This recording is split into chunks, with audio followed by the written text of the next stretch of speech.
नमस्कार मेरे बहादुर साथियों। मेरा नाम है शशांक और खौफ नगर में आपका स्वागत है। तो आइए चलते हैं हमारी आज की कहानी की ओर।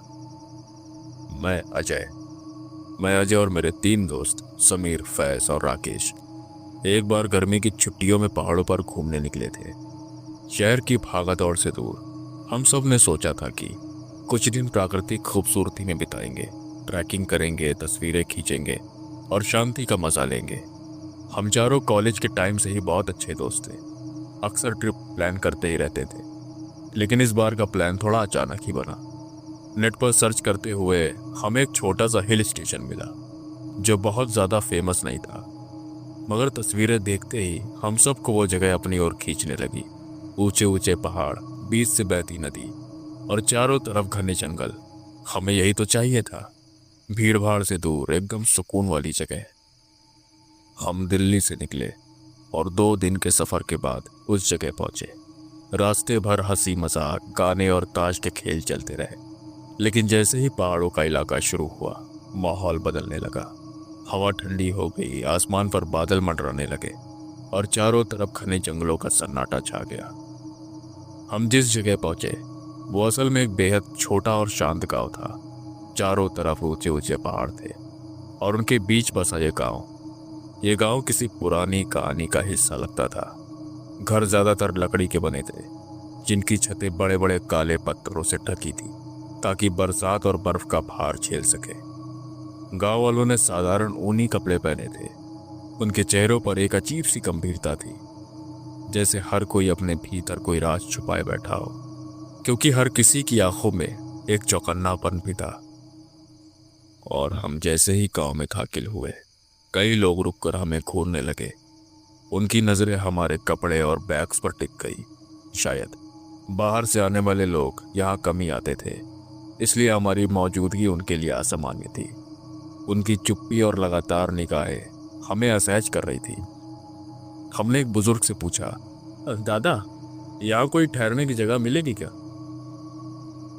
उस बुजुर्ग ने हमारी बात सुनी, फिर उन्होंने कुछ सेकंड तक हमें ध्यान से देखा।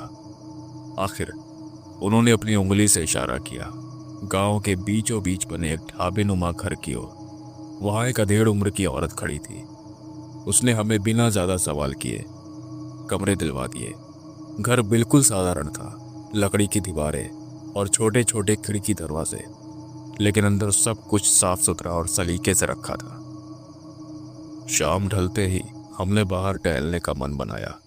सूरज धीरे धीरे पहाड़ों के पीछे उतर रहा था और आसमान लाल से काला होता जा रहा था। लेकिन तभी हमने एक अजीब बात नोटिस की। जैसे ही अंधेरा गहराने लगा, पूरा गांव अचानक सुनसान सा हो गया।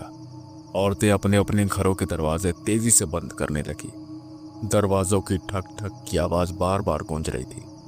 छोटे छोटे बच्चे जो थोड़ी देर पहले मिट्टी में खेल रहे थे, वो अब खेल अधूरा छोड़कर जल्दी जल्दी अपने घरों में भाग गए। गलियां जो कुछ मिनट पहले तक जिंदा थी, अब सन्नाटे में डूब गई। हम चारों सड़क के बीच खड़े होकर ये सब देख रहे थे।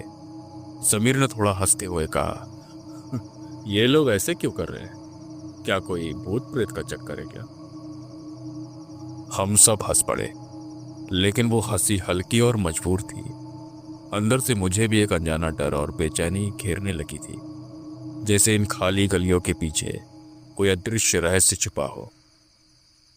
रात को जब हम सब बैठकर खाना खा रहे थे, तो माहौल पहले से हल्का फुल्का ही था। रसोई से लकड़ी जलने की गंध आ रही थी। ताज़ा बनी दाल और बाजरे की रोटी की खुशबू कमरे में फैली हुई थी। बाहर मंद मंद ठंडी हवा चल रही थी।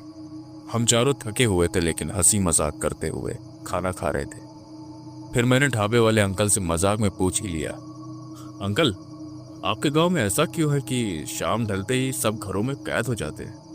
हमें तो बड़ा अजीब लगा। अंकल की मुस्कान तुरंत गायब हो गई।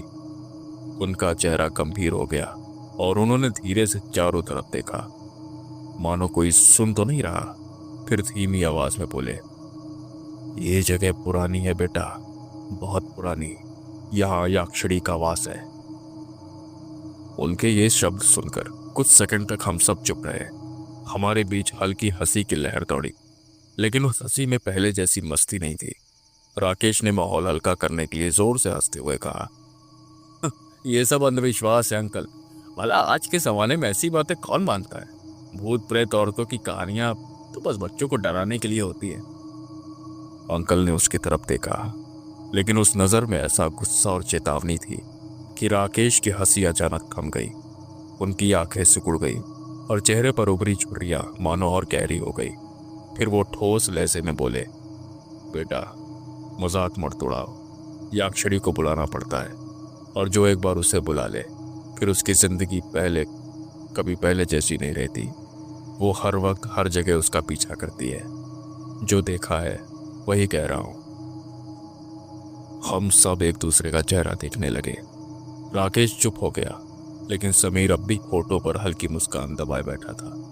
वो मानो अभी भी इस सबको गांव वालों की गड़ी हुई कहानियां समझ रहा था। उस रात जब हम खाना खाकर कमरे में लौटे तो खामोशी अजीब तरह से भारी थी। हम सब बिस्तरों पर लेटे थे, लेकिन नींद किसी को भी नहीं आ रही थी। समीर अचानक बैठ गया और बोला, क्यों ना हम जाकर चेक करें? अगर सच में कुछ है तो मजा आएगा। उसकी आंखों में वही चमक थी जो हर बार किसी रोमांचक आइडिया पर आ जाती थी। फैज, जो थोड़ा डरपोक था और सबसे जल्दी घबरा जाता था, लगभग उछल कर बैठ गया। उसके चेहरे का रंग फीका पड़ गया। उसने तुरंत हाथ हिलाते हुए कहा, पागल हो गए हो क्या? अंकल ने खुद कहा है कि खतरनाक है। हमें आज टूर पर आना था, कोई आत्माओं को छेड़ने नहीं। मैं नहीं आ रहा कहीं। उसकी आवाज में डर साफ था। वो बार बार खिड़की की तरफ देख रहा था, जैसे बाहर कोई सुन रहा हो। राकेश और समीर ने एक दूसरे की तरफ देखा और फिर फैज पर हंसने लगे। राकेश ने उसकी तरफ झुककर कहा, डरपोक कहीं का, भूत वूत कुछ नहीं होते, ये सब लोगों की बनाई कहानियां हैं। हम 4 लोग हैं, मिलकर हंसते खेलेंगे, कुछ नहीं होगा। चलो कल रात ट्राई करेंगे, मजा आएगा। समीर ने भी उसकी हाँ में हाँ मिलाई। हाँ भाई, सोचो जरा, कितनी मजेदार कहानी बनेगी। सबको बता पाएंगे कि हमने वो जगह देखी थी जहां कोई जाने की हिम्मत नहीं करता, और अगर सच में कुछ दिख गया तो क्या तगड़ा रोमांच बनेगा। फैज अब भी कांप रहा था। उसकी सांस तेज चल रही थी। वो कुछ कह नहीं पा रहा था। मैं बैठा चुपचाप ये सब सुन रहा था। मेरे मन में अजीब सी दुविधा थी। एक तरफ दिल कह रहा था कि अंकल की बात सच मानकर चुपचाप सो जाऊं तो सब ठीक रहेगा। दूसरी तरफ दोस्तों का उत्साह मुझे खींच रहा था। मेरे भीतर डर भी था और उस डर के साथ साथ रोमांच भी। खामोशी कुछ देर तक टिकी रही। फिर मैंने गहरी सांस लेकर कहा, ठीक है, अगर सब चल रहे हैं तो मैं भी चलूंगा। मेरे मुंह से ये शब्द निकलते ही कमरे का माहौल बदल गया। समीर और राकेश ने एक दूसरे को देखकर हंसी दबाई, मानो जीत उनकी हुई हो। फैज ने सिर पकड़ लिया, लेकिन उसे पता था कि अब अकेले रुकना उसके लिए और भी मुश्किल होगा। उस रात नींद किसी को नहीं आई। बाहर हवा और खिड़कियों की कर्कश आवाज हमें बार बार जगा देती थी। अगली रात जब पूरा गांव अंधेरे में डूब चुका था और हर घर के दरवाजे बंद हो चुके थे, तब हम चारों धीरे धीरे बाहर निकले। हमारे हाथों में टॉर्च थी, जेब में लाइटर और समीर के बैग में एक छोटी सी पुरानी डायरी, जिसे हमने दिन में एक लोकल लड़के से बड़ी मुश्किल से हासिल करी थी। कहा जाता था कि उस डायरी में किसी पुराने तांत्रिक के लिखे हुए शब्द थे जिनसे याक्षिणी को बुलाया जा सकता है। कागज पीले पड़ चुके थे, अक्षर धुंधले थे, लेकिन उनमें कुछ अजीब सी खिंचाव वाली ताकत थी। जैसे जैसे हम पहाड़ी पर चढ़ते गए, नीचे घाटी का अंधेरा और भी गहरा होने लगा। हवा में नमी खुल गई, जिसकी वजह से डर, सांस ठंडी और भारी लगने लगी थी। दूर कहीं से नदी बहने की आवाज लगातार सुनाई दे रही थी, गूंजती हुई। बीच बीच में अचानक कोई पक्षी चिल्ला उठता और वो तेज असामान्य चीख हमें रोक देती। फिर सन्नाटा इतना गहरा कि हमारे कदमों की आवाज तक खलने लग गई। फैज सबसे पीछे चल रहा था। उसकी टॉर्च की रोशनी का गोला बार बार कांप रहा था, क्योंकि उसके हाथ थर थर कांप रहे थे। वो लगातार बड़बड़ा रहा था, यार मुझे अच्छा नहीं लग रहा, सच कह रहा हूँ, वापस चलते हैं। ये सब गलत है। उसकी आवाज में डर साफ था, मानो अभी वो बैठकर रो पड़ेगा। लेकिन राकेश और समीर आगे आगे चलते रहे। दोनों अब भी हंसी मजाक में लगे थे, जैसे इस पूरे माहौल का उन पर कोई असर नहीं है। राकेश ने पीछे मुड़कर कहा, अरे डरपोक, कुछ नहीं होगा, देखना, ये बस गांव वालों की बनाई कहानियां हैं। सुबह हम खुद हंसेंगे इस बात पर। समीर भी मुस्कुराता हुआ बोला, और अगर सच में कुछ हो गया तो भाई सोचो जरा कैसी धमाकेदार कहानी बनेगी। उनकी आवाजों में जो हल्कापन था वो बाकी माहौल से बिल्कुल मेल नहीं खा रहा था। लेकिन अजीब यह था कि उनकी हंसी जितनी गूंज थी उतनी ही तेजी से जंगल उसे निकल लेता। आधे घंटे की कठिन चढ़ाई के बाद हम आखिर उस जगह पहुंचे जिसके बारे में गांव वाले बता रहे थे। वहां कोई खंडर जैसा ढांचा नहीं था, बल्कि एक टूटी फूटी चौकी जैसी बनी थी जो पत्थरों से तैयार लग रही थी। उस पर हरी काई जमी थी और चारों तरफ झाड़ियां उगी थी। चांदनी में वो चौकी किसी पुराने भूले बिसरे राज की तरह खामोश खड़ी थी। उस जगह का माहौल बाकी जंगल से बिल्कुल अलग था। यहाँ पहुंचते ही ऐसा लगा मानो हवा अचानक भारी हो गई हो। हमने टॉर्च की रोशनी चौकी पर डाली।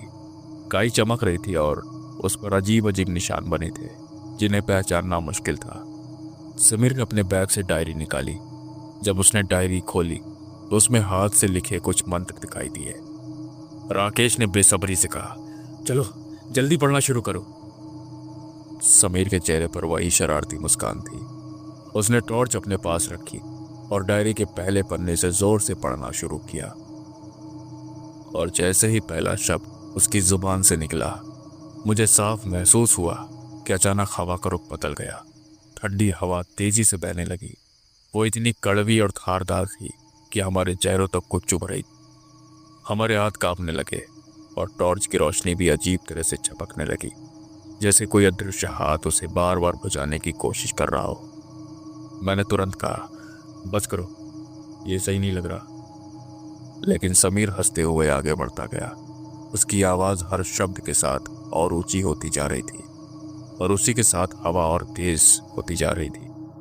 ऐसा लग रहा था जैसे पूरा जंगल जाग चुका हो और हमारी तरफ झुक रहा हो। कुछ ही सेकंड में माहौल पूरी तरह बदल गया। पहले तो हमें लगा जैसे हवा का बहाव अचानक थम गया।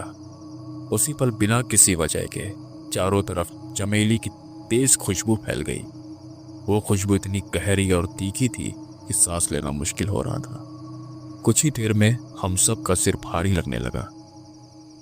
उसके बाद घाटी में गूंजती हुई आवाज, जो अब तक हवा और नदी के शोर जैसी थी, अब धीरे धीरे बदलने लगी।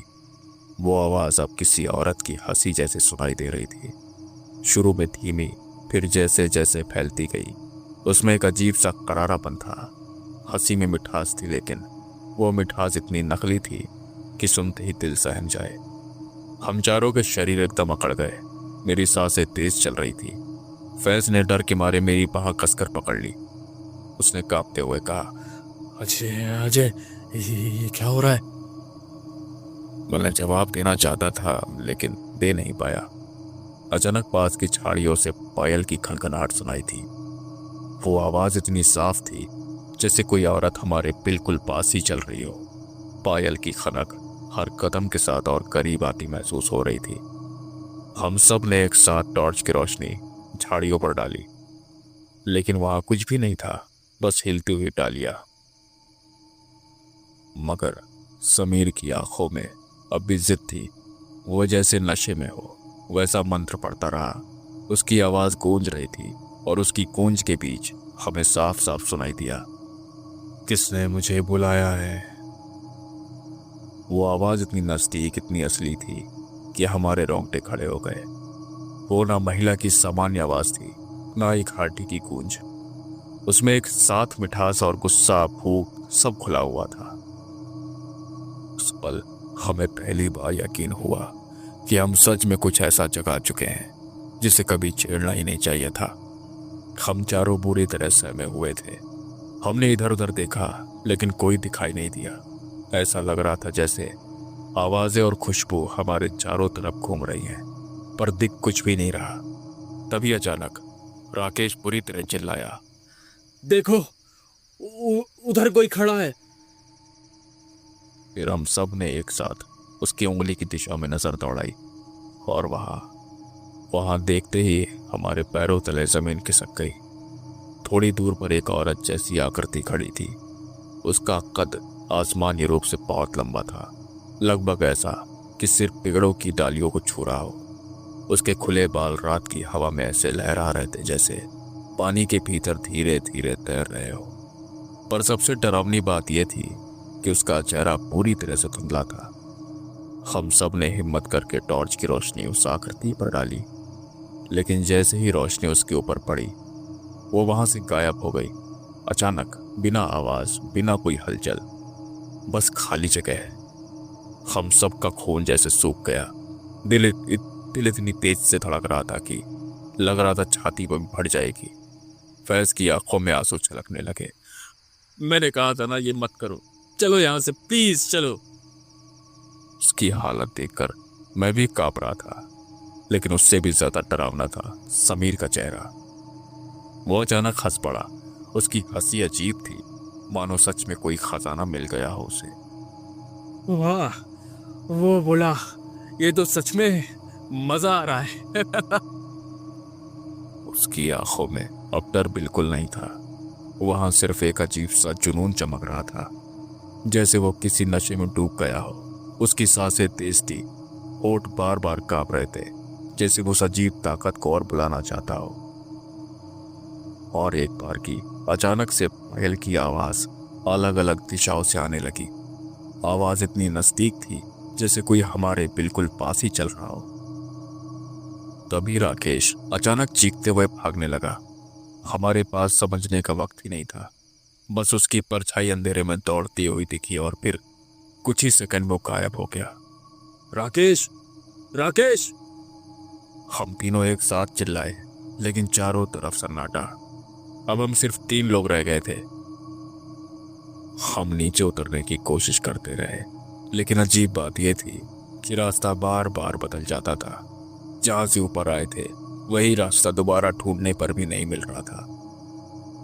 हर मोड़ पर वही टूटी हुई चौकी, वही टेढ़ा मेढ़ा पेड़, वही कांटेदार झाड़ियां सामने आ जाती, मानो हम गोल गोल घूम रहे हो या कोई हमें बार बार उसी जगह लौटा रहा हो। ये देखकर फैज का दिमाग जवाब दे गया।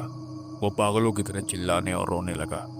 अजय, हम फंस गए हैं, हम कभी नहीं निकल पाएंगे यहाँ से, कभी नहीं। उसकी आवाज सुनकर मेरे पैरों तले जमीन खिसक गई और उसकी पहली बार मुझे भी लगा शायद हम वाकई अब कभी बाहर नहीं निकल पाएंगे। तभी मेरी नजर समीर पर गई। वो हमसे कुछ ही दूरी पर चुपचाप खड़ा था, हिलडुल नहीं रहा था। उसकी टॉर्च नीचे गिर चुकी थी और उसकी आंखें किसी खाली जगह पर टिकी हुई थी, पर वो जगह बिल्कुल सुनसान थी। और हमारे देखते ही देखते धीरे धीरे उसकी आंखों का रंग बदलने लगा। लालिमा इतनी गहरी हो गई थी कि अंधेरे में भी साफ झलक रही थी। उसके होठ लगातार हिल रहे थे। वो कुछ बुदबुदा रहा था, लेकिन आवाज इतनी धीमी थी कि शब्द समझ ही नहीं आ रहे थे। ऐसा लग रहा था मानो वो किसी अदृश्य चीज से बातचीत कर रहा हो। मेरे पूरे शरीर में करंट दौड़ गया। मैं भागकर उसके पास पहुंचा और उसका कंधा जोर से पकड़कर झकझोर दिया। समीर, होश में आ, क्या कर रहा है तू? वो धीरे धीरे मेरी तरफ मुड़ा। उसकी आंखों में अब कोई पहचान नहीं थी, बस एक अजीब सी चमक थी।